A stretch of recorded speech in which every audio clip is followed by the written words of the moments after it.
ఇంట్లో ఉన్న వాటితోనే చాలా సింపుల్‌గా గావా ఐస్ క్రీమ్ తయారు చేసుకోవచ్చనమాట. ఎలాంటి క్రీమ్ అవసరం లేదు. చాలా సాఫ్ట్‌గా, టేస్టీగా ఇప్పుడు జామకాయ ఐస్ క్రీమ్ ఎలా తయారు చేసుకోవాలి, ఏంటి అనేది ఈ ప్రాసెస్ అంతా కూడా పూర్తిగా చెప్పేస్తాను. మన వీడియోకి లైక్ చేసి ఛానల్ సబ్స్క్రైబ్ చేసుకోండి. ప్రాసెస్ చూపిస్తాను.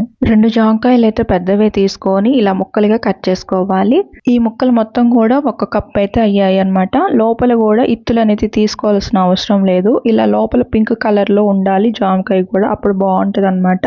ఈ ముక్కల్లోకి ఒక గిద్ద అయితే వాటర్ అయితే తీసుకోవాలి. పొయ్యి మీద పెట్టుకొని గ్యాస్ అనేది సిమ్ లో పెట్టేసుకొని ఈ ముక్కల్ని స్లోగా ఉడికించుకోవాలి. పాలు ఒక 1/2 లీటర్ అయితే తీసుకోవాలి. ఈ పాలు కూడా బాగా క్రీమీగా ఉండాలి. అప్పుడే చాలా చాలా బాగా వస్తుంది అనమాట. సాఫ్ట్ గా వస్తుంది, టేస్ట్ కూడా చాలా చాలా బాగుంటది. బాగా 4 పొంగులు వచ్చేంత వరకు కూడా ఈ పాలను అయితే బాగా కాగబెట్టుకోవాలి. ఇలా పొంగు వచ్చిన ప్రతిసారి కూడా కలుపుకుంటూ ఉండాలి. దాంట్లో మేగడంతా కూడా కలిసిపోయేంత వరకు. ఈ జామకాయ ముక్కలు లేదని చూసుకోవడానికి చాకుతో గుచ్చితే స్మూత్ గా దిగాలి. అప్పుడు ఇక ఉడికిపోయినట్టు. ఇంకా స్టవ్ ఆఫ్ చేసి పక్కన పెట్టుకోవాలి. పాలు బాగా కాగిపోయి ఇలా దగ్గర పడేంత వరకు కాగబెట్టిన తర్వాత 4 నుంచి 5 స్పూన్లు పంచదార తీసుకోవాలి. తీసుకున్న జామకాయ అనేది బాగా స్వీట్ ఉంటే 4 స్పూన్లు అయితే సరిపోతుంది. స్వీట్ తక్కువగా ఉంటే 5 స్పూన్లు పంచదార కరెక్ట్ గా సరిపోతుంది. పంచదార మొత్తం పాలల్లో కరిగిపోయిన తర్వాత 1/2 లీటర్ పాలు 1/2 లీటర్ అయ్యేంత వరకు కూడా ఇలా దగ్గర పడిన తర్వాత క్రీమీగా ఇంకా స్టవ్ ఆఫ్ చేసి పక్కన పెట్టుకొని ఆరబెట్టుకోవాలి.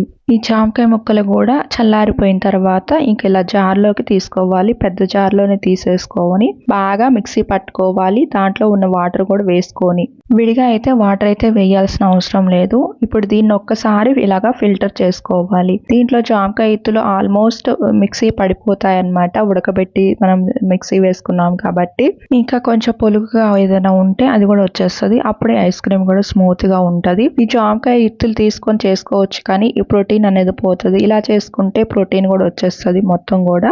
ఇప్పుడు ఫిల్టర్ చేసుకున్న తర్వాత 1 కప్ అయితే అయిందనమాట. పాలు కూడా సేమ్ 1 కప్ అయితే అయ్యాయి. రెండింటిని కూడా పెద్ద జార్లోకి తీసుకొని బాగా మిక్సీ పట్టుకోవాలి. కొంచెం గ్యాప్ ఇస్తూ 1 నిమిషం పాటు. ఇప్పుడు దీన్ని ఒక బాక్స్ లోకి తీసుకోవాలి. తీసుకున్న తర్వాత డీ ఫ్రిడ్జ్ లో పెట్టుకొని ఫ్రిడ్జ్ కూడా కొంచెం హైలో పెట్టేసుకొని 2 నుంచి 3 గంటలు అయితే ఫ్రిడ్జ్ లోనే ఉంచేసుకుంటే ఇలాగ బాగా ఐస్ కట్టేసి ఉంటదన్నమాట. ఇప్పుడు ఒక్కసారి తీసేసుకొని వీటిని ముక్కలుగా కట్ చేసుకొని ఇలా పెద్ద జార్లోకి అయితే తీసుకోవాలి. ఇలా మొత్తం కూడా తీసుకున్న తర్వాత దీంట్లో ఫ్లేవర్ కోసం అయితే వెనిలా ఎసెన్స్ అయితే ఒక 2-3 డ్రాప్స్ అయితే వేసేసుకొని మళ్ళీ బాగా మిక్సీ పట్టుకొని తీసుకుంటే బాగా స్మూత్ గా రెడీ అయిపోయి ఉంటదన్నమాట.